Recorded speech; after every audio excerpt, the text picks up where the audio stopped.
Hi friends, అందరికీ నమస్కారం అండి. ఎంతో ఆనందంతో యూట్యూబ్ ఛానల్ చేసుకున్నానండి. ఇంట్లో వాళ్ళు వద్దన్నా, మా ఆయన వద్దన్నా చేసుకున్నా.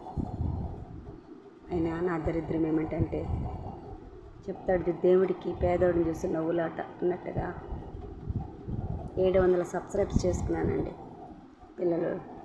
పిల్లల దగ్గర మొబైల్ ఇస్తే ఇలాగనే ఉంటుందండి. సబ్స్క్రైబ్ చేసుకున్నటువన్నీ ఒక్కసారిగా గాల్లో ఎగిరిపోయినానండి. పిల్లలు మొబైల్ చేతి పెట్టుకొని గూగుల్ పే లాగిన్ మొత్తం క్రియేట్ చేసిందంట. మళ్ళీ క్రియేట్ చేసుకుందామంటే ఆ లాగిన్ నెంబర్ మొత్తం మర్చిపోయినానండి. నేను ఎంత బాధగా అని తెలుసా, చాలా బాధగా ఉంది. 700 అండి సబ్స్క్రైబ్స్. దేవుడు గడ నవ్వులాటే. ఏం చేస్తాను, ఫస్ట్ నుంచి మళ్ళీ క్రియేట్ చేసుకున్న కొత్త యూట్యూబ్ ఛానల్ని. ప్లీజ్ లైక్ చేయండి, షేర్ చేయండి, సబ్స్క్రైబ్ చేయండి ప్లీజ్.